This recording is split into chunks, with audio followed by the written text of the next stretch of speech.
Shalom. Selamat pagi Bapak Ibu dimanapun berada. Senang sekali hari ini kita boleh kembali bersama-sama bertemu, beribadah di rumah Tuhan. Bertemu dengan saudara-saudari seiman, ada sukacita saat kita masuk dalam hadirat Tuhan. Saat ini juga saya ingin mengucapkan selamat Hari Ayah Internasional. Kiranya setiap ayah, setiap papa boleh menjadi papa yang penuh daya juang, kerja keras, tanggung jawab, menjadi imam dalam keluarga, dan punyai hati yang takut akan Tuhan. Amin. Saya mengundang jemaat untuk bangkit berdiri. Mari kita akan mengawali ibadah kita pada pagi hari ini dengan saat teduh terlebih dahulu.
Jemaat sekalian, umat tebusan Allah, hari ini kita datang memuji, menyembah dan bersujud. Terpujilah nama Yesus.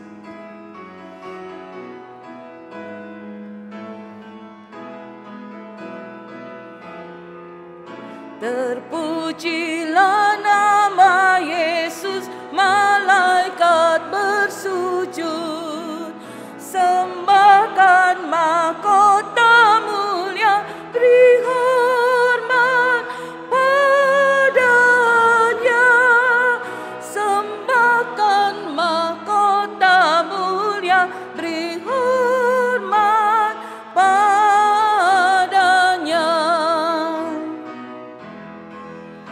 Semua yang ditebuskannya bersyukur bersujud, baginda selamatkanku, beri hormat padanya, anugerahnya selamatkanku, beri hormat padanya.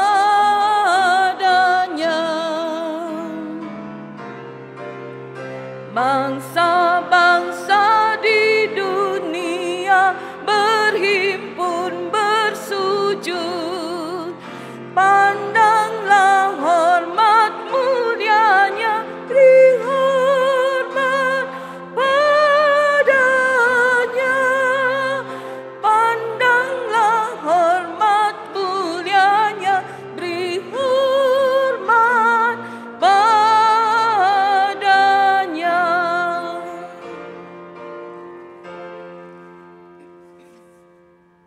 Jemaat yang dikasihi Tuhan Yesus Kristus, kita mulai ibadah pagi ini dengan satu pengakuan bahwa pertolongan kita datangnya dari Tuhan yang menjadikan langit dan bumi dan yang dengan setia memelihara umatnya untuk selama-lamanya. Turunlah atas saudara sekalian anugerah dan damai sejahtera dari Allah Bapa dan Tuhan kita Yesus Kristus, serta dalam persekutuan dengan Roh Kudus.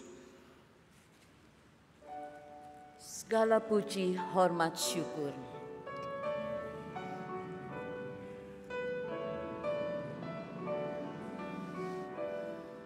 Segala puji, hormat, syukur ku naikkan kepadamu, Allah Bapa, Allah Anak, Allah Roh Kudus.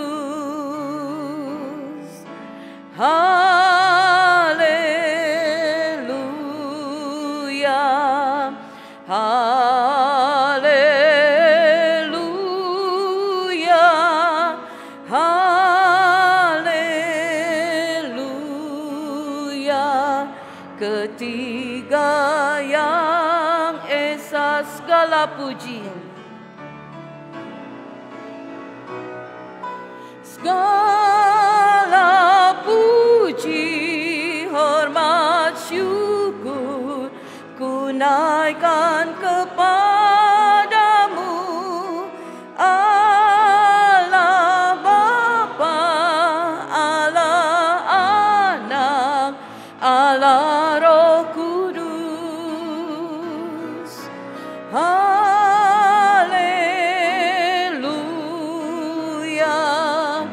haleluya,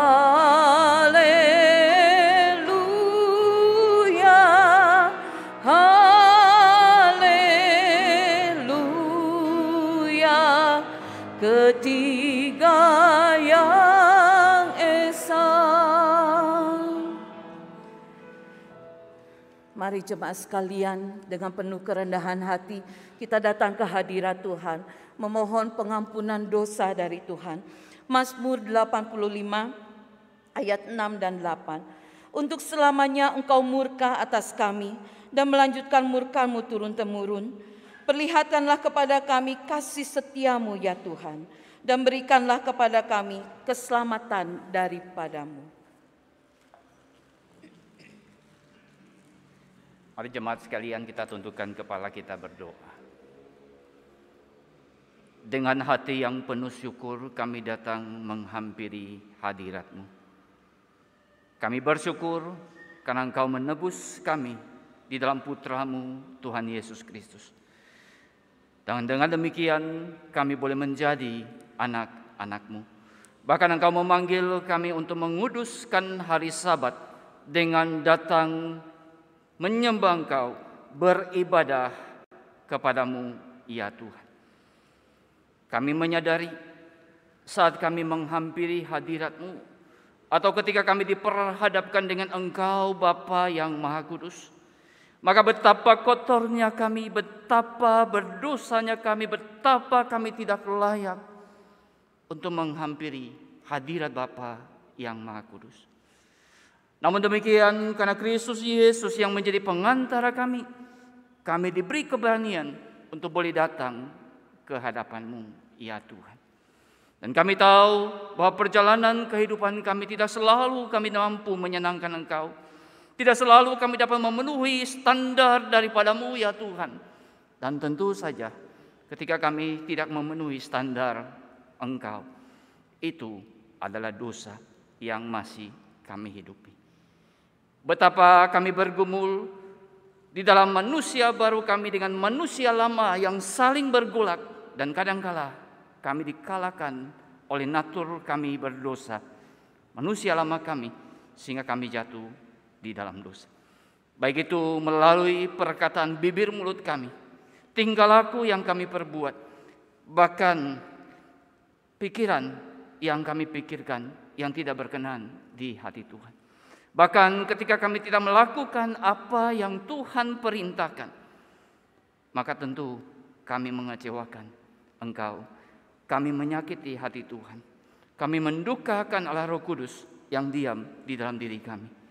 Itulah sebabnya kami mohon, sekali lagi kiranya Tuhan berbelas kasihan kami, dan dengan kemurahan-Mu Engkau mengampuni dosa-dosa kami. Dan biarlah kiranya ibadah yang kami selenggarakan ini boleh menyenangkan Engkau, ibadah yang berkenan di hati-Mu, dan bahkan kami pun boleh menikmati hadirat-Mu, bersuka cita di dalam Engkau, di dalam ibadah pada pagi ini. Biarlah kiranya Engkau berkenan memberkati ibadah ini dari awal sampai kepada kesudahan, dan biarlah segala kemuliaan boleh kami persembahkan kepada Engkau yang layak menerimanya. Di dalam nama Tuhan Yesus Kristus, Juru Selamat kami yang hidup, kami sudah berdoa kepada Bapa di surga. Amin. Dengarlah berita anugerah yang terambil dari Kisah Rasul pasal yang ke-13 ayat yang ke-39.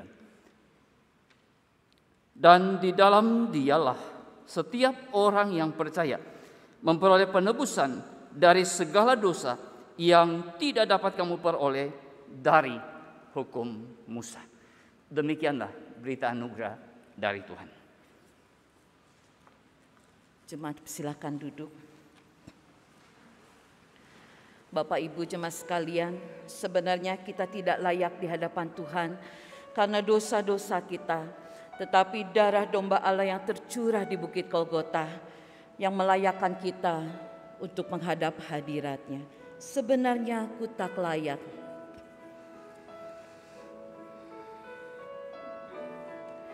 Sebenarnya aku tak layak, namun ku diberi darah-Mu dan Engkau memanggil daku, ya domba Allahku. Datang, kini ku datang padamu, sungguh aku tak berdaya, hanya darah-Mu basuhku, ya domba Allahku. Datang, aku datang dengan hancur, ku terluka dijamah, tak berdaya diselamatkan, aku hampa dipenuhi, ku berdosa diampuni, dengan darah domba Allah ku diterima dengan kasih sungguh, ku tak layak. Dengan kasih Kau terimaku, sucikanku, selamatkanku, janji-Mu pasti jadilah, ya domba Allahku. Datang, aku datang, aku datang dengan hancur, ku terluka dijamah, tak berdaya diselamatkan, aku hampa dipenuhi, ku berdosa diampuni, dengan darah domba Allah ku diterima dengan kasih sungguh, ku tak layak. Aku datang dengan hancur, aku datang dengan hancur, ku terluka dijamah, tak berdaya diselamatkan, aku hampa dipenuhi, ku berdosa diampuni, dengan darah domba Allah ku diterima dengan kasih sungguh, ku tak layak. Sungguh ku tak layak, sungguh ku tak layak. Bapak Ibu jemaat sekalian, sebentar firman Tuhan akan disampaikan oleh Pendeta Richard Lim dengan tema Aku Lebih Baik. Sebelumnya kita nyanyikan pujian Tunjukkan Jalan-Mu, oh Tuhan. Kiranya jalan Tuhan boleh menunjukkan kepada kita untuk hidup lebih baik.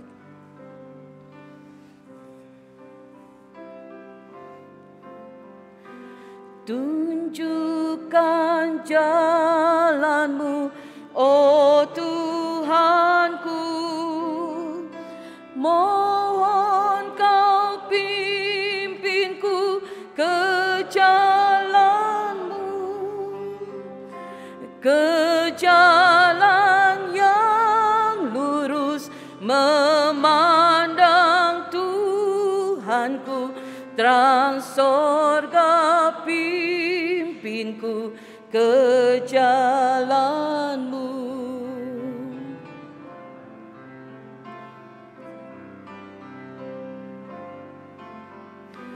Sewaktu ku susah tiada senang, Kau yang memimpinku ke jalan-Mu. Saat ku sendiri dan ku tak mengerti, mohon Kau pimpinku ke jalan-Mu.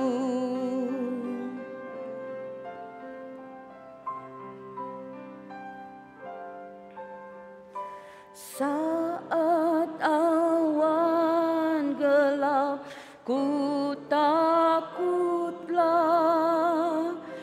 mohon Kau pimpinku ke jalan-Mu. Cerah atau berawan, jalan tak menentu, mohon Kau pimpinku ke jalan-Mu.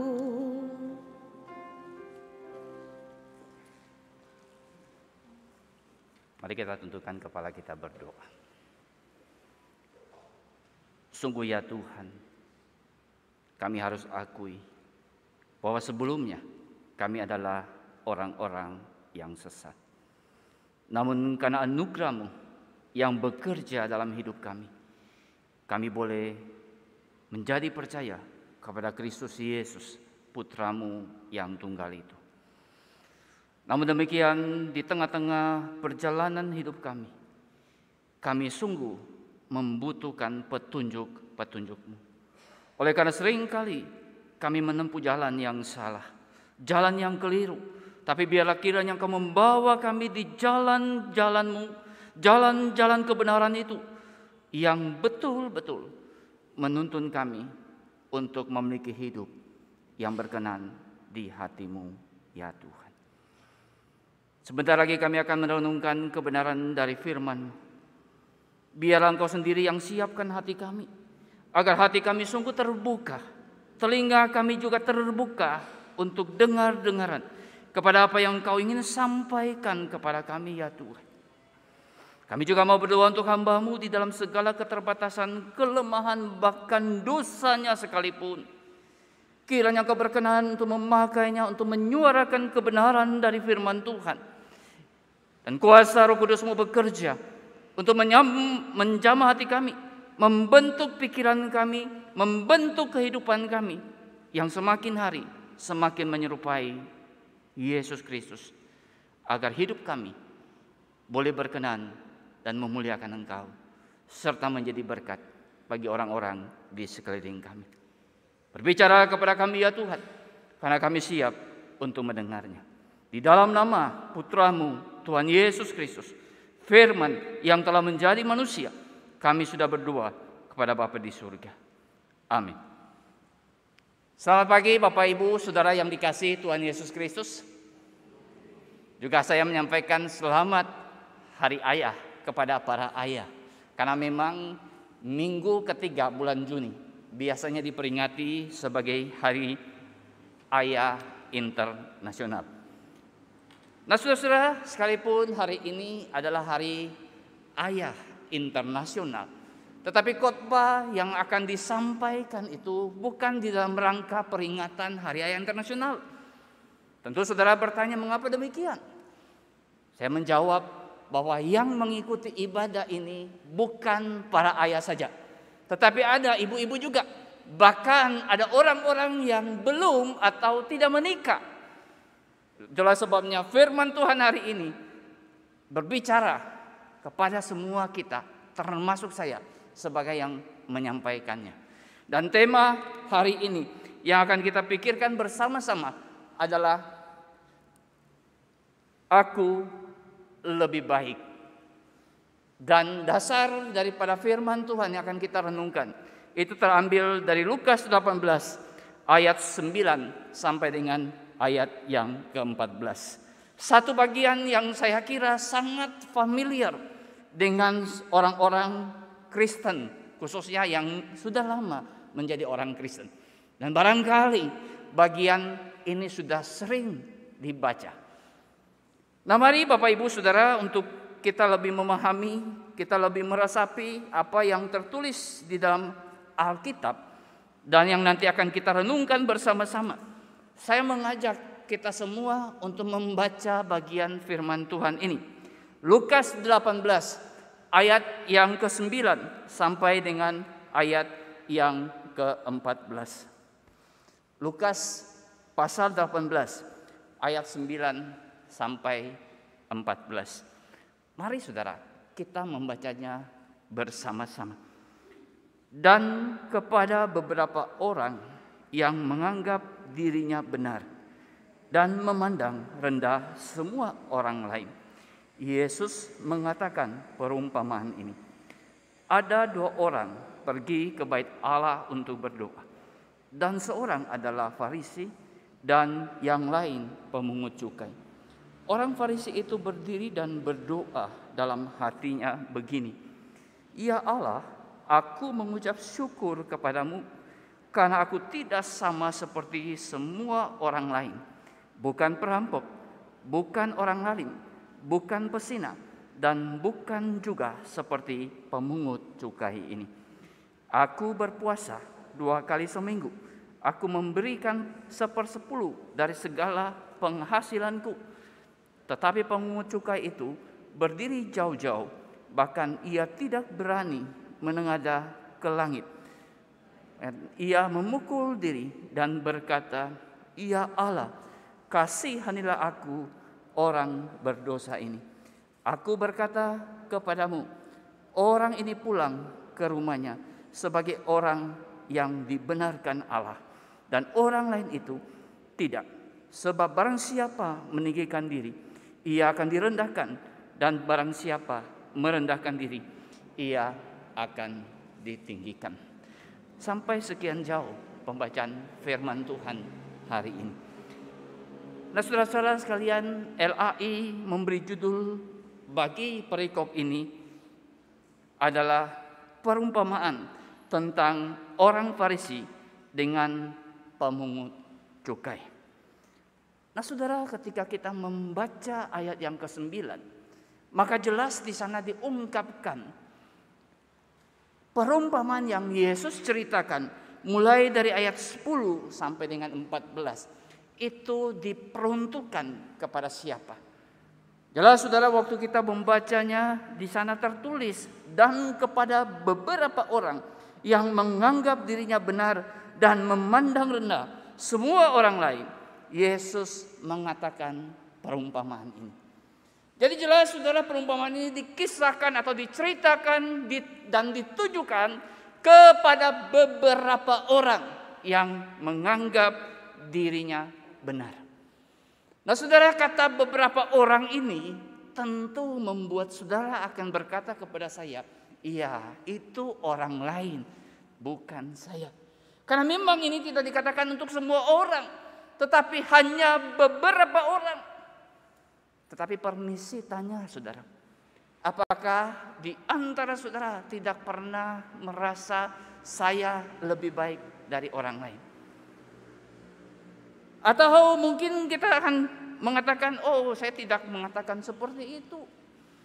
Tapi apakah pernah ada di dalam hatimu engkau berpikir atau engkau menyimpan satu hal di mana engkau memang merasa lebih baik dari orang lain, khususnya mungkin sekali dalam hal tertentu? Betapa seringnya saudara-saudara sekalian kita menjadi orang-orang yang menganggap orang lain lebih rendah. Karena manusia itu punya kecenderungan membandingkan diri dengan orang lain. Dan kalau saya ingin terlihat atau memandang diri saya lebih hebat, lebih tinggi dari orang lain, maka tentu saya membandingkan dengan yang lebih rendah, begitu ya. Yang saya anggap lebih rendah. Lalu kemudian, oh saya lebih baik dari dia. Oh saya lebih benar dari dia. Dan tentu saja perumpamaan ini bukan saja dikisahkan oleh beberapa orang, saudara, tapi tentunya bagi kita semua. Karena itu pagi ini kita akan coba merenungkan bagian ini, saudara. Di dalam kisah perumpamaan ini, saudara, sedikitnya ada 3 kontras yang Yesus singkapkan. Yang pertama, saudara-saudara sekalian, adalah kontras antara orang Farisi dengan pemungut cukai. Saudara, ketika engkau mendengar tentang orang Farisi, apa sebenarnya yang saudara pikirkan? Biasanya kita mempunyai gambaran yang buruk terhadap orang Farisi karena beberapa hal yang diucapkan Tuhan Yesus. Tetapi dalam sebagian besar kasusnya tidaklah demikian, saudara. Khususnya bagi masyarakat Yahudi pada masa itu, Farisi itu adalah salah satu golongan dalam Yudaisme yang paling dihormati dan disegani, tentu di kalangan masyarakat Yahudi.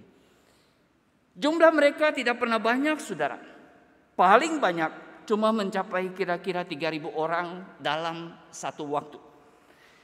Pada dasarnya mereka bukan tokoh politik, tetapi mereka mempunyai kuasa politik yang cukup besar. Hal itu disebabkan karena mereka sangat disegani. Mereka adalah kelompok agama yang perhatian utamanya adalah melaksanakan sampai bagian-bagian kecil dari seluruh hukum Taurat. Dan saudara tahu, Nikodemus dan juga Yusuf Arimatia yang meminta mayat Yesus kepada Pilatus untuk bisa dikuburkan, itu adalah orang Farisi. Yusuf Arimatia dikatakan sebagai anggota majelis yang besar, dan banyak penafsir menafsirkan dia adalah golongan Farisi. Begitu juga dengan Paulus, saudara. Dan orang-orang itu sangat dihormati pada zamannya, saudara. Sehingga mereka itu adalah yang dihormati dan disegani. Karena itu mereka punya kekuatan atau punya pengaruh yang cukup besar di kalangan politik pada masa itu. Sementara pemungut cukai adalah pengkhianat dan perampok yang dibenci dan dipandang hina. Pemungut cukai itu adalah orang Yahudi yang diberi kuasa oleh pemerintah Romawi untuk mengumpulkan semua pajak yang dapat dipungutnya. Mereka sebenarnya diizinkan untuk mengambil kelebihan uang pajak dari target yang ditentukan pemerintah Romawi. Oleh karena mereka bekerja untuk pemerintah Romawi yang pada saat itu menjajah bangsa Yahudi, maka mereka dianggap sebagai pengkhianat. Di sisi yang lain, saudara, pemungut cukai sengaja menaikkan pajak yang mereka pungut supaya mereka mendapat keuntungan. Nah, saudara, seringkali mereka menaikkan pajak dalam jumlah yang besar sehingga mereka dicap sebagai perampok. Artinya mengambil sesuatu yang sebenarnya bukan hak mereka, mengambil sesuatu yang sebenarnya bukan milik mereka. Itulah sebabnya, saudara-saudara sekalian, mereka dibenci bahkan dihina bila melihat pemungut cukai datang. Orang-orang Yahudi akan mengambil jalan lain supaya tidak berpapasan dengan mereka. Nah, saudara, disinilah satu kontras yang sangat jauh. Orang Farisi yang dihormati dan disegani, dan pemungut cukai yang dibenci dan dianggap orang-orang yang hina. Jadi ketika Yesus berbicara tentang dua orang itu, seorang Farisi dan seorang pemungut cukai, hal itu seperti ia berbicara tentang seorang hakim agung dan seorang perampok kelas kakap. Sehingga ada satu kontras yang memang sangat jauh di antara kedua orang ini. Dan di dalam perumpamaan ini Yesus memang menyampaikan bahwa kedua orang ini, baik orang Farisi maupun pemungut cukai, sama-sama datang ke bait Allah untuk berdoa. Oleh karena itu, saudara, banyak orang berpikir bahwa perumpamaan yang Yesus sedang kisahkan di sini adalah Yesus berbicara tentang doa. Padahal sebenarnya tidak demikian. Kenapa saya berkata seperti itu, saudara? Karena sebenarnya kedua orang ini datang ke bait Allah, memang mereka berdoa. Tetapi disitulah cara mereka mendekati Allah, saudara. Dan di dalam mereka mendekati Allah ini, Tuhan Yesus sekali lagi memaparkan kontras yang kedua, yaitu kontras dalam pendekatan kepada Allah. Nah, saudara, jelas sekali kita boleh melihat bahwa orang Farisi itu mendekati Allah atas dasar perbuatan baik yang dia anggap benar. Nah, saudara, orang Farisi ini memulai doanya dengan Allah, tetapi sebenarnya ia tidak berdoa kepada Allah. Ia mengucap syukur bukan karena kasih karunia Allah yang telah menopang dia, yang telah memberikan pertolongan baginya sehingga ia tidak jatuh dalam dosa-dosa seperti yang dia sebutkan di dalam doanya. Yaitu dia memang tidak merampok, dia memang tidak berzina, dia memang tidak melakukan hal-hal yang lalim. Bahkan dia sisipkan juga bahwa dia tidak seperti apa yang dilakukan oleh pemungut cukai. Karena mungkin ketika datang ke bait Allah, dia melewati pemungut cukai. Dan di dalam doanya, dia menyebut tidak seperti pemungut cukai. Nah, saudara, orang Farisi ini berdoa memang, tapi fokusnya bukan kepada Allah. Tapi dia lebih berfokus pada dirinya. Hal itu terbukti dari kata yang dia gunakan. Ada 4 kali dia menggunakan kata aku. Semuanya adalah aku. Semuanya adalah tentang aku. Semuanya adalah tentang apa yang sudah aku perbuat, apa yang sudah aku lakukan. Dan semua yang dia pikirkan itu baik dan benar di matanya. Nah, saudara, kalau kita coba lihat ayat 9 tadi, dikatakan menganggap dirinya benar. Bahasa asli sebenarnya menyatakan yang meyakini dirinya benar. Jadi dia benar-benar yakin benar. Dan itulah yang dilakukan oleh orang Farisi ini. Nah, saudara, ia lebih fokus kepada apa yang sudah dilakukannya, yaitu berpuasa 2 kali dalam seminggu. Dan tentu, saudara, ini melampaui dari persyaratan hukum Taurat. Hukum Taurat itu menentukan hari puasa secara umum 1 kali dalam 1 tahun, yaitu pada hari raya Yom Kippur atau hari raya penebusan. Tetapi hukum Taurat juga memberikan peluang bagi siapa saja yang mau melakukan puasa lebih daripada itu, silakan. Dan orang Farisi menentukan 2 kali dalam seminggu mereka berpuasa, yaitu di hari Senin dan hari Kamis. Maka, saudara, dengan kata lain, orang Farisi akan merasa, saya sudah memenuhi apa yang hukum Taurat perintahkan. Pada saat hari raya Yom Kippur saya berpuasa. Tetapi bukan itu saja, saya lebih daripada itu, bahkan melampaui apa yang disyaratkan hukum Taurat. 2 kali dalam 1 minggu saya berpuasa. Bahkan dia juga bilang, saya memberikan persepuluhan dari seluruh penghasilanku. Dan penafsir banyak mengatakan persepuluhan yang dia beri pun melampaui dari yang disyaratkan. Sehingga tentu, saudara, dia merasa lebih baik dari semua orang lain. Dia merasa lebih benar dari semua orang lain karena dia sudah melakukan ini dan itu. Dan bahkan bukan hanya memenuhi persyaratan, tapi sudah melampaui persyaratan. Nah, saudara, kalau kita boleh cermati, diri kita pun mungkin ada seperti itu. Kita mungkin tidak berkata secara suara yang keras, karena kalau kita melihat orang Farisi ini doa dalam hati, saudara ya. Dia tidak berbicara dengan keras supaya didengar orang-orang di sekelilingnya, enggak, saudara. Dan mungkin sekali di hati kita tersimpan sikap yang demikian. Oh, setiap minggu saya datang beribadah. Saya bukan beribadah online loh, saya datang ke gereja setiap minggu. Bahkan setelah ibadah di gereja, saya pulang di rumah, saya masih coba mengikuti lagi online kebaktian yang lain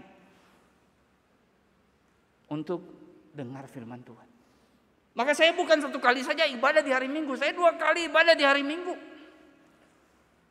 Dan bukan saja beribadah, saya melayani Tuhan.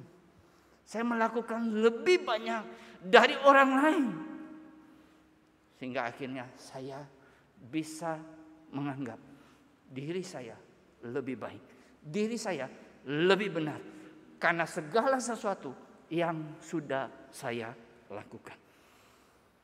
Nah, saudara-saudara sekalian, ketika orang Farisi berdoa seperti ini, sebenarnya di dalam doanya sungguh nyata menunjukkan bahwa dia tidak membutuhkan Allah, karena kepercayaannya ada dalam diri. Kalau dia sudah merasa benar, untuk apa perlu Allah lagi? Nah, saudara-saudara, kadang-kala pun itu bisa terbersit di benak kita, tersimpan di hati kita. Mungkin kita tidak mengatakan kita tidak butuh Allah, tapi di dalam apa yang kita lakukan, benarkah kita ingat bahwa Allah melihat kita lakukan? Benarkah kita memahami bahwa Allah bukan saja melihat seperti manusia melihat apa yang terlihat di depan mata, tapi Allah justru menilik sampai ke dalaman hati kita. Orang lain mungkin tidak tahu, kita mungkin bisa bersandiwara, tapi segala yang ada di hati kita, Tuhan tahu semuanya.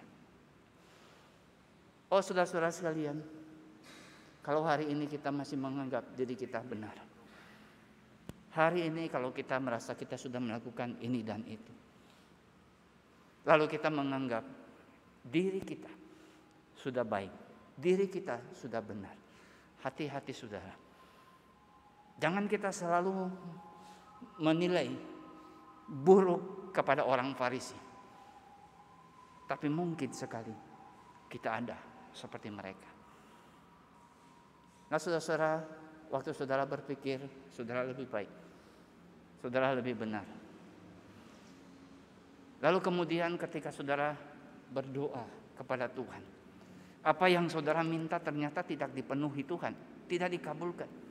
Oh, bukankah ada banyak orang yang marah sama Tuhan? Oh Tuhan, saya sudah setia beribadah, saya sudah setia melayani Engkau, saya sudah berbuat banyak hal, tetapi kenapa persoalan ini menimpa saya? Bukankah saya sudah berdoa supaya Tuhan angkat sakit penyakit ini? Bukankah saya sudah berdoa, Tuhan angkat persoalan ini? Tapi kenapa Tuhan ini tidak diangkat? Sikap kita kan begitu, bukan? Karena kita sudah merasa kita layak, kita merasa kita berhak mendapatkan apa yang kita minta dari Tuhan. Sehingga pada akhirnya bukan lagi Tuhan yang berkuasa, kita yang berkuasa. Oleh karena itu saya berkata, orang Farisi ini sebenarnya dia tidak membutuhkan Tuhan, karena dia lebih mengandalkan, lebih melihat di dalam kebenaran dirinya, tanpa dia memandang kebenaran Allah yang mutlak, kebenaran Allah yang sangat tinggi, kebenaran Allah yang harus dia tundukkan dirinya kepada hal itu, bukan kebenaran daripada dirinya. Bagaimana dengan pendekatan pemungut cukai, saudara? Pemungut cukai juga mendekati Allah dengan berdoa di bait Allah, tetapi yang berdiri jauh-jauh, saudara. Ia berada di tempat yang baginya semestinya dia berada. Ya, kalau saudara melihat apa yang ada di Bait Allah, itu ada satu pelataran di luar yang sebenarnya menjadi tempat orang-orang bukan Yahudi. Dia adalah orang Yahudi, tapi karena dia merasa ketidaklayakan dirinya, maka dia ada di halaman yang bukan orang Yahudi itu. Saudara, gambar ini memang tidak mewakili, ini hanya ilustrasi untuk membandingkan saja. Tapi sebenarnya mereka tidak berada berdampingan seperti ini. Seperti gambar yang ada di sini. Tapi ini adalah ilustrasi, saudara ya, yang tidak mewakili sepenuhnya apa yang diceritakan Tuhan Yesus. Nah saudara, ia bahkan tidak berani menengadah ke langit. Yang memang dipercaya, disitulah tempat Allah bertakhta. Karena dia merasa tidak layak, dia tidak mau memandang di mana tempat Allah itu bertakhta, yaitu di langit. Kita kan suka bilang yang di atas begitu ya. Artinya ada di atas kita yang berkuasa. Dia nggak berani menegakkan dirinya ke atas. Ia memukul dirinya sebagai tanda penyesalan. Bahasa aslinya menunjukkan bahwa dia memukul dadanya. Karena dia sadar sumber dosa itu ada di dalam hatinya. Itulah sebabnya dia pukul-pukul dadanya. Karena dia tahu dosa yang dia perbuat bersumber dari dalam hatinya. Itulah sebabnya saudara, dia datang dan berkata, "Ya Allah, kasihanilah aku, orang berdosa ini." Jadi pendekatan daripada pemungut cukai, dia mendekati Allah atas dasar kemurahan Allah terhadap orang berdosa. Dia tidak mendekati Allah dengan kebenaran dirinya, dengan merasa dia benar, dengan merasa dia hebat, dengan merasa dia layak, tapi dia sadar dia tidak layak dan dia datang memohon kemurahan daripada Allah. Inilah yang dilakukan oleh pemungut cukai, saudara. Kalimat doanya sangat pendek, sederhana, dan sama sekali tidak membandingkan dirinya dengan orang lain. Ia betul-betul sadar akan dosa-dosanya. Dan sebagai orang berdosa, ia sangat membutuhkan belas kasihan Allah. Saudara, apakah hari ini kita ada di sisi pemungut cukai yang benar-benar menyadari diri kita berdosa?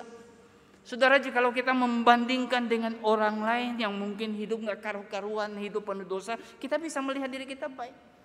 Tetapi kalau kita membandingkan kita dengan Allah yang Maha Kudus, maka betapa kotornya kita, betapa berdosanya kita, dan hanya membutuhkan belas kasihan daripada Allah terhadap diri kita yang berdosa.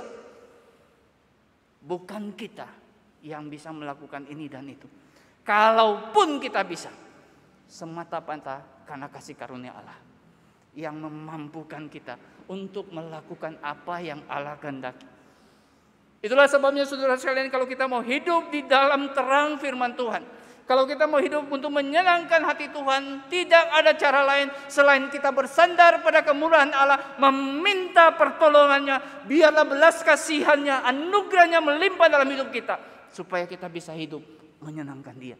Bukan dengan kekuatan, bukan dengan kemampuan. Diri kita yang terbatas, diri kita yang naturnya berdosa, maka kesalahan, kekeliruan, keberdosaan yang sebenarnya selalu kita hidupi.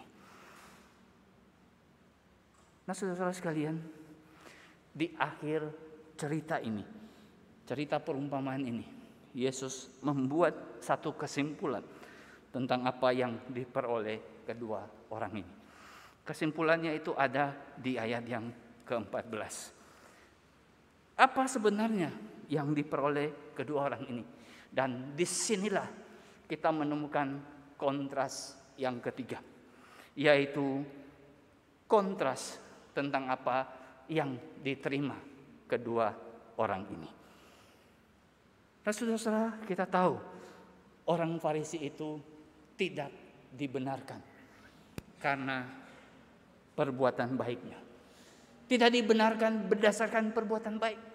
Karena memang seluruh doktrin yang dibangun di dalam Alkitab ini, tidak ada seorang pun yang memang dibenarkan berdasarkan perbuatan baik yang dia lakukan. Siapakah yang bisa melakukan perbuatan baik di dalam naturnya yang berdosa?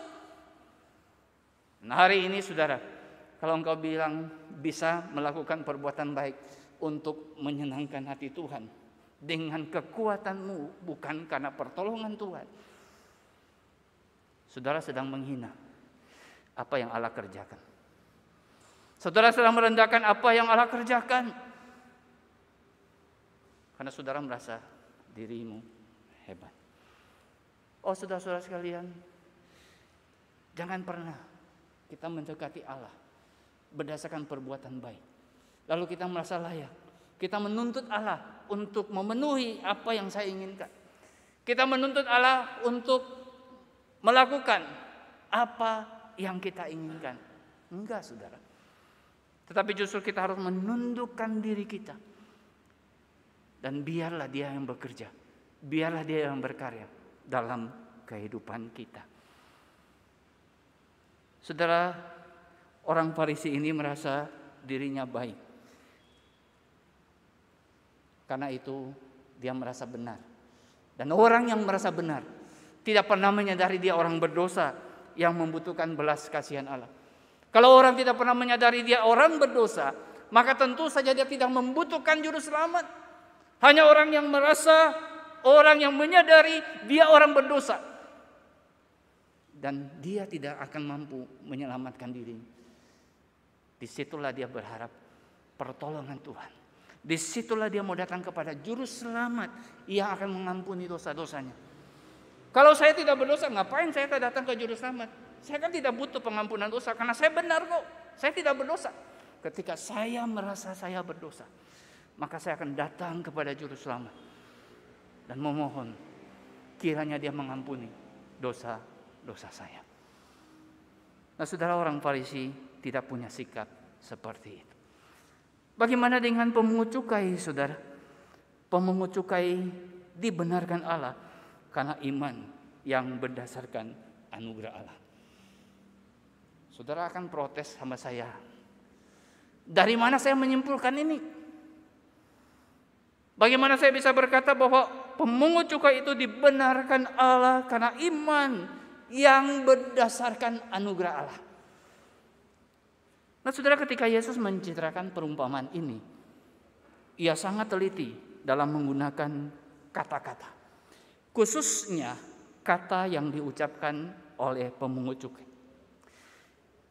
Kata yang diterjemahkan sebagai kasihanilah itu berasal dari kata Yunani hilasteti, yang merupakan bentuk kata kerja dari kata benda hilasterion, yang berarti tutup pendamaian.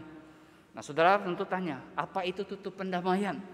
Tutup pendamaian itu adalah penutup dari tabut perjanjian.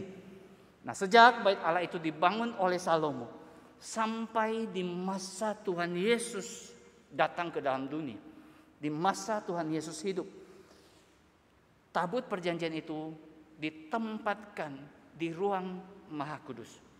Dan saudara tahu, setiap tahun, ya 1 tahun sekali, di masa hari raya pendamaian, barulah imam besar itu masuk ke ruang Maha Kudus. Untuk apa, saudara?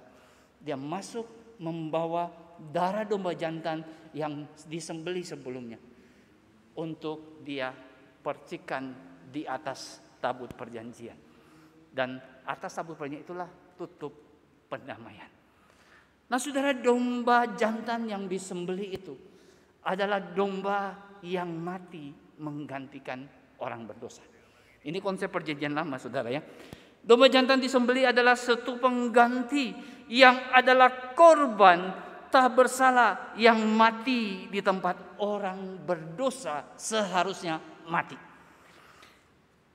Karena itu, saudara, pemungut cukai yang berkata, "Kasihanilah aku," dapat diterjemahkan secara bebas sebagai, "Perlakukan aku sebagai seorang yang datang atas dasar darah yang dicurahkan pada tutup pendamaian sebagai korban karena dosa. Sekali lagi saudara, ketika dia berkata kasihanilah aku, itu bisa diterjemahkan secara bebas yang cukup panjang saudara.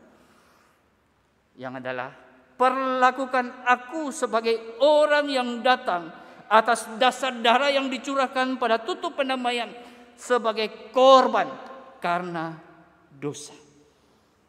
Nah saudara-saudara, dia memang kisah Tuhan Yesus ini adalah masih bersangkut paut dengan perjanjian lama. Karena memang perjanjian baru belum tertulis. Tetapi domba jantan yang disembelih sebagai pengganti itu adalah bayang-bayang di perjanjian lama yang menuju kepada Kristus yang mati dengan darahnya tercurah di atas kayu salib, menggantikan umatnya, umat pilihannya, supaya umat pilihannya tidak mengalami kematian yang kekal di dalam neraka. Oh saudara-saudara, ini bukankah sebuah iman yang dimiliki oleh pemungut cukai? Dia beriman kepada apa yang sudah Tuhan nyatakan kepada Musa, bahwa di atas tabut perjanjian itu tutup pendamaian. Makanya ini disebut suatu pendamaian yang mendamaikan, yang melambangkan pendamaian manusia berdosa dengan Allah melalui darah domba yang disembelih. Itu konsep perjanjian lama. Dan domba yang adalah pengganti adalah Kristus yang berkorban dengan darah yang tercurah di atas kayu salib, dan kematiannya menjadi kematian yang menggantikan orang-orang berdosa yang percaya kepadanya, sehingga orang percaya tidak lagi mengalami kematian kekal di dalam neraka. Inilah yang sedang Tuhan nyatakan kepada kita. Oh saudara-saudara, itulah sebabnya saya mengatakan pemungut cukai ini dibenarkan karena iman yang berdasarkan anugerah Allah. Sehingga saudara, kalau kita boleh cermati perumpamaan ini, sekalipun mengisahkan tentang dua orang yang datang berdoa di bait Allah, tetapi perumpamaan ini sebenarnya berbicara tentang keselamatan. Dan hasil daripada keselamatan itu adalah dibenarkan karena iman, bukan karena perbuatan dari seseorang, bukan karena kelayakan dari seseorang, tetapi karena iman di dalam Yesus saja yang membuat seseorang itu bisa dibenarkan di hadapan Allah. Dibenarkan bukan berarti orang itu sudah benar. Dibenarkan karena Allah yang menyatakan benar. Dibenarkan berdasarkan kebenaran daripada Kristus saja. Nah saudara, topik pembenaran ini adalah sangat penting dalam iman Kristen. Kenapa saya katakan penting saudara? Karena tokoh-tokoh teolog, khususnya tokoh reformasi seperti Martin Luther itu sangat kenal sekali dengan teologinya tentang dibenarkan karena iman. Justification by faith. Inilah konsep yang terus-menerus didengungkan Martin Luther. Bahkan Martin Luther menyebut pembenaran sebagai pasal utama dalam teologi Kristen. Dan pasal-pasal yang lain itu bertolak dari pasal utama ini, yaitu pembenaran itu. Bahkan Martin Luther berkata, tanpa pembenaran gereja tidak akan ada, walaupun dalam satu zaman saja. Gereja tidak mungkin ada tanpa adanya pembenaran. Maka saudara, waktu Yesus menyimpulkan di orang pemungut cukai itu dibenarkan, sebenarnya perumpamaan ini dia sedang bicara tentang pembenaran atau keselamatan yang terjadi hanya di dalam dirinya, yang digambarkan dengan kata kasihanilah aku. Itu sebuah iman, dan iman itu hanya berdasarkan anugerah Allah. Di sisi yang lain, tokoh reformator John Calvin itu menyebut pembenaran sebagai engsel utama pada mana agama Kristen itu berputar. Saudara pernah lihat pintu yang ada engselnya? Pintu itu bisa digerakkan kiri kanan, bukan? Kenapa pintu bisa digerakkan kiri kanan? Karena ada engsel. Dan pembenaran itu engsel utama di mana kekristenan itu bisa bergerak. Tanpa pembenaran nggak akan ada kekristenan. Inilah yang John Calvin katakan. Dan seorang tokoh yang lain, Thomas Watson, itu menulis bahwa pembenaran adalah engsel dan tiang utama dari kekristenan. Maka jelas saudara, kita bisa melihat pembenaran itu begitu penting bagi iman Kristen. Dan kalau pembenaran itu berdasarkan iman yang dianugerahkan Allah kepada kita, adakah di antara kita yang berani menganggap diri lebih baik dari orang lain? Apalagi merendahkan orang-orang di sekeliling kita. Oh saudara-saudara, kita harus memahami bahwa kita bisa dibenarkan karena sebelum dunia dijadikan Allah sudah pilih kita. Kalau Allah sudah pilih kita sebelum kita lahir, berarti bukan berdasarkan siapa kita, bukan berdasarkan apa yang kita telah perbuat, tetapi berdasarkan kehendak Allah yang berdaulat saja. Dan waktu kita memahami pemilihan itu, bukankah kita akan menaikkan syukur kepada Allah yang sudah berkenan memilih saya untuk Dia selamatkan, memilih saya untuk dibenarkan di hadapan dirinya. Dan waktu saya memahami tentang pemilihan, tidak ada satupun kebanggaan dalam diri saya terhadap orang-orang di sekeliling saya yang memandang orang rendah. Maka disitulah saudara, dalam pemahaman kita terhadap pemilihan Allah yang menganugerahkan iman kepada kita sehingga kita bisa dibenarkan di hadapannya, semata-mata hanya karya Allah, bukan karya diri kita. Karena itu Tuhan Yesus berkata, siapa yang merendahkan diri, dialah yang akan ditinggikan. Dan orang yang meninggikan diri justru akan direndahkan. Dengan kata lain, orang yang merasa benar, tentu dia tidak butuh juru selamat.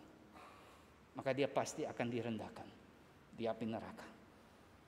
Tetapi orang yang merendahkan diri, yang di dalam anugerah Allah membuat dia menyadari berdosa, maka dia datang kepada Tuhan Yesus, percaya Tuhan Yesus, sehingga akhirnya dia diselamatkan, dia dibenarkan di hadapan Allah, dan tidak lagi berada di bawah hukuman Allah yang mengerikan, yaitu kematian yang kekal. Maka saudara, hari ini saya mengajak, mari kita bersyukur di hadapan Allah yang sudah membenarkan kita karena Kristus Sang Juru Selamat kita. Di sisi yang lain, kita tidak pernah meninggikan diri kita di atas orang lain. Karena siapa saya? Saya bukan siapa-siapa. Saya tidak ada apa-apa yang bisa saya banggakan. Saya bisa menjadi orang percaya karena anugerah Allah. Dan orang-orang di sekeliling saya justru yang belum percaya, mari kita injili dia. Mari kita beritakan hal ini kepadanya. Kita tidak tahu dia dipilih atau tidak dipilih, tapi biarlah Roh Kudus bekerja, dan orang tersebut juga boleh menjadi percaya dan menikmati sukacita di dalam Kristus. Mari kita tundukkan kepala, kita berdoa.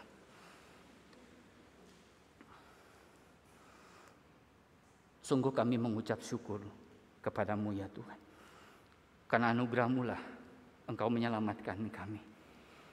Engkau memberikan kepada kami iman, dan dari iman itulah kami dibenarkan di hadapan Allah.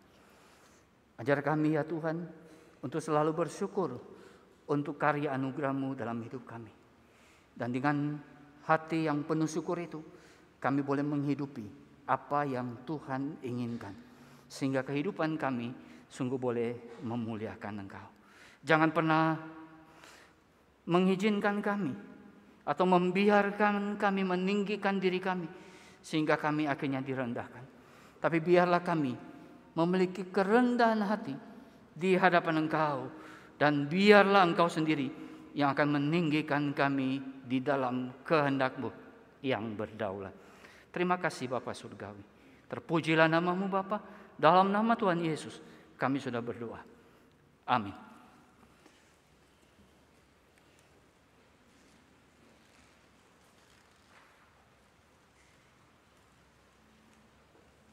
Saya mengundang Bapak Ibu untuk bangkit berdiri.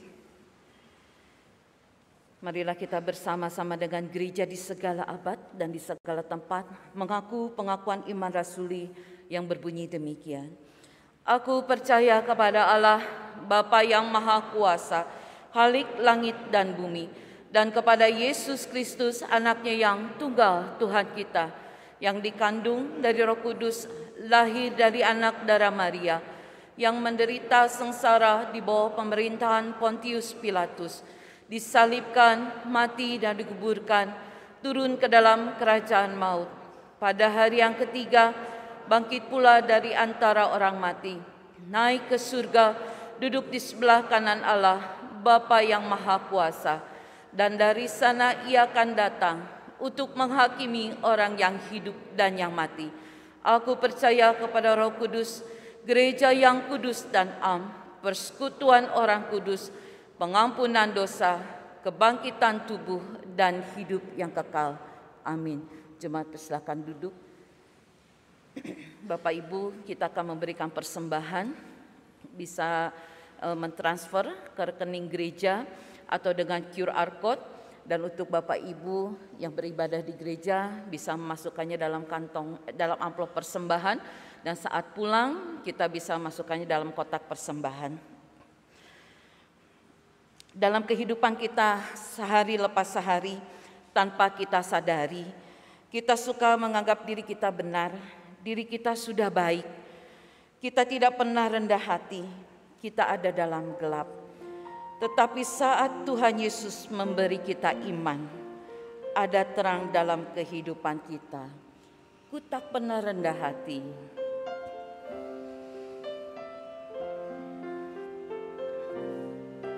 Ku tak pernah rendah hati, anggap diriku benar,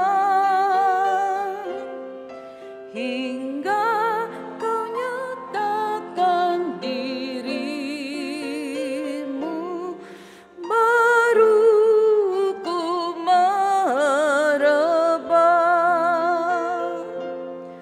Walau ku menganiayamu, namun kau mencariku. Kasih-Mu yang menaklukkanku, ku mau jadi milik-Mu.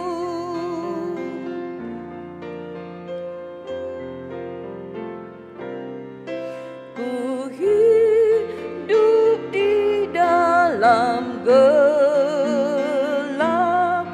karena mataku buta, hingga Kau memberiku iman, baru ku teranglah. Walau iblis mendekanku, namun Kau menuntunku. Rahmat-Mu mengubah hatiku, sungguhlah ku milik-Mu. Saya undang jemaat untuk bangkit berdiri. Ku jalan menjauhi-Mu, ku jalan menjauhi-Mu, tak turut kehendak-Mu, hingga saat Kau memanggilku, baru ku taatlah. Walau ku menolak Roh Kudus, namun Kau memanggilku. Jalan-Mu lebih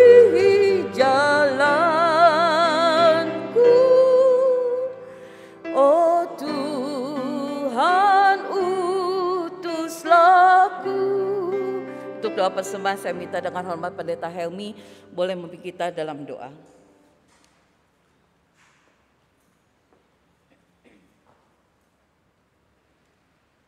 Mari sama-sama kita masuk di dalam doa. Sungguh kami bersyukur Tuhan untuk berkat-Mu yang luar biasa dalam kehidupan kami. Selalu baru setiap hari. Engkau telah memberkati pekerjaan kami. Engkau memberkati usaha kami. Engkau memberkati kami dengan berkat-berkat yang baru. Terima kasih Tuhan, terima kasih. Jikalau pada hari ini kami bersama-sama mempersembahkan uang kami Tuhan, kami sadar bahwa apa yang kami persembahkan ini adalah semua daripada Engkau saja. Engkau yang sudah memberikannya bagi kami. Dan biarlah persembahan ini menjadi satu persembahan bagi pekerjaan-pekerjaan Tuhan di gereja Tuhan di tempat ini. Dan biarlah para pengurus di sini Tuhan boleh mengelola uang ini sebagai satu alat sarana untuk melebarkan kerajaan Tuhan. Bahkan kami juga makin menyadari Tuhan bahwa sesungguhnya persembahan kami bukan hanya sekedar uang kami Tuhan, tapi kami rindu agar persembahan kami adalah hidup kami, seluruh hidup kami kepada Tuhan. Sehingga persembahan kami menjadi satu persembahan yang hidup, yang kudus, yang berkenan kepada Allah. Itu menjadi satu ibadah kami yang sejati kepada Tuhan. Berkati setiap kami Tuhan, untuk kami boleh menjalani kehidupan ini dengan baik. Kami juga berdoa Tuhan secara khusus pada hari ini Tuhan. Kami sama-sama merayakan Hari Ayah Internasional. Biarlah Engkau memberkati setiap ayah yang ada di gereja Tuhan di tempat ini Tuhan. Engkau berkati sehingga para ayah boleh terus senantiasa menjadi seorang ayah yang baik bagi anak-anak. Menjadi suami yang baik bagi istri. Menjadi seorang imam yang memimpin keluarganya untuk boleh makin mengenal Tuhan, makin mengasihi Tuhan, makin mencintai Tuhan, makin melayani Tuhan. Biarlah Tuhan memimpin, menolong setiap ayah di gereja Tuhan di tempat ini Tuhan. Terima kasih Tuhan, kami juga berdoa untuk kesehatan setiap kami, setiap keluarga Tuhan. Dalam kondisi pandemi beberapa waktu ini menunjukkan ada satu peningkatan karena penyebaran virus yang sedikit lebih banyak Tuhan. Kami berdoa agar Engkau terus menjaga, memelihara setiap kami Tuhan. Dan kami juga boleh dapat terus menaati prokes pemerintah yang disarankan pemerintah Tuhan, sehingga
Jemaat yang dikasihi Tuhan Yesus, kembalilah dalam keseharian hidupmu. Sadarlah bahwa engkau dibenarkan karena anugerah Allah di dalam iman kepada Kristus. Karena itu jangan pernah ada seorang pun yang meninggikan diri. Tapi biarlah dengan kerendahan hati kita terus bersyukur. Dan biarlah Tuhan pimpin untuk kita menjadi berkat bagi orang-orang di sekeliling kita. Mari arahkanlah hatimu dan terimalah berkat dari Tuhan. Kiranya damai sejahtera dari Allah Bapa yang melampaui segala akal memelihara hati dan pikiranmu di dalam Kristus Yesus. Kiranya anugerah yang sempurna di dalam Kristus nyata dalam hidupmu dan tidak pernah menjadi sia-sia. Dan kiranya Roh Kudus yang memberikan pertolongan kepadamu, kekuatan, kemampuan, juga penghiburan bagimu untuk engkau terus menjalani hidup yang memuliakan Allah Tritunggal sampai selama-lamanya. Amin.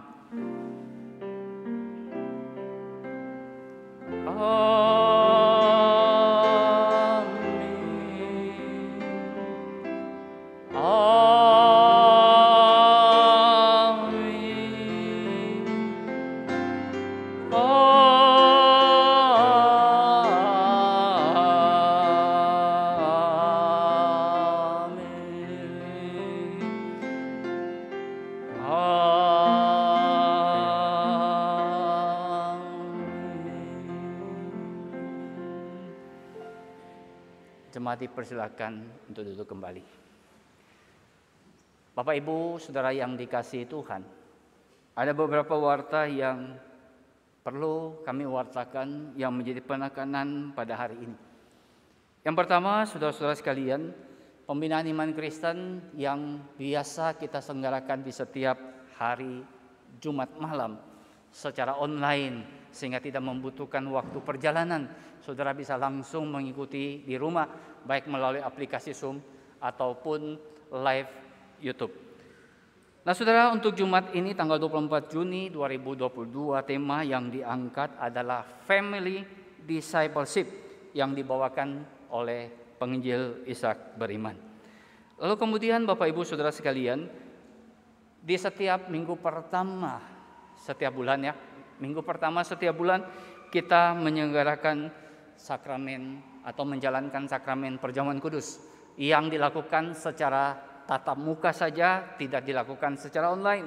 Oleh karena itu Bapak Ibu Saudara sekalian, minggu pertama bulan depan tanggal 3 Juli kembali akan dilangsungkan sakramen perjamuan kudus di kebaktian yang kita selenggarakan, yaitu di kebaktian 1 jam 7, kebaktian berbahasa Mandarin jam 7, kebaktian kedua dalam bahasa Indonesia jam 9.30 dan juga kebaktian konvensional yang dilakukan jam 9.30 juga.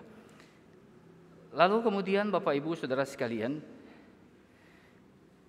gereja bekerja sama dengan klinik Prodia itu memberikan tarif khusus dalam pemeriksaan darah atau medical check up bagi jemaat Kaimtong ya. Jadi kerjasama kita dengan Prodia. Nah, pendaftaran dibuka hari ini saudara, dan nanti minggu depan setelah kebaktian silakan saudara mendaftarkan diri kalau memang saudara ingin mengikuti program ini atau ingin check up, yaitu pemeriksaan darah saudara ya. Nah, pengambilan darah itu akan diadakan pada tanggal 2 Juli pukul 6 pagi ya di gereja lantai 1 ya, di ruang kebaktian pemuda biasanya dulu ya. Lalu yang berikut saudara-saudara sekalian, berita pernikahan saudara.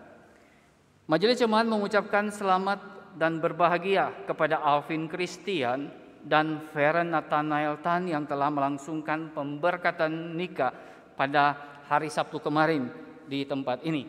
Makanya bunganya bagus banget ya, karena ya dari pernikahan kemarin. Lalu kemudian berita kelahiran saudara. Majelis Jemaat mengucapkan selamat dan berbahagia kepada keluarga Mokhtar Sulaiman dan Prudensia Danubrata yang telah dikaruniai seorang putra pada tanggal 15 Juni 2022. Dan yang terakhir saudara sekalian, warta tentang Kompak.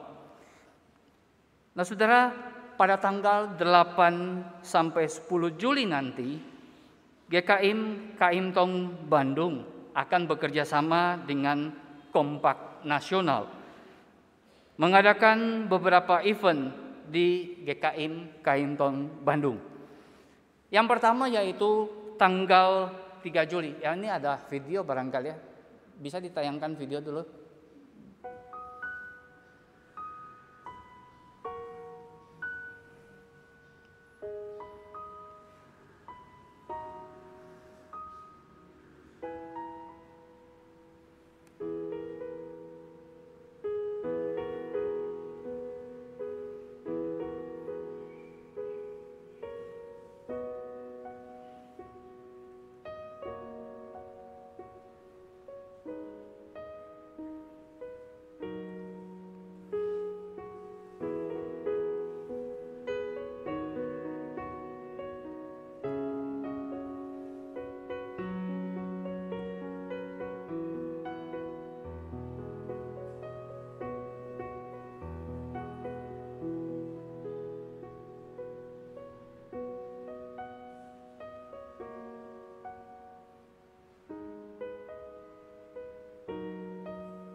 Ya, Bapak Ibu Saudara sekalian, tim dari Home Kompak Nasional dari Jakarta akan datang ke Bandung mengadakan beberapa event dengan jemaat GKIM Kaintong Bandung ya.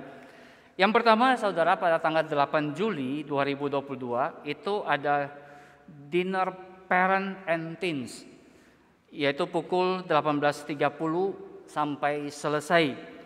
Acara ini didesain khusus bagi setiap orang tua yang rindu memiliki momentum atau waktu bersama anak remaja mereka, yaitu yang SMP sampai dengan SMA.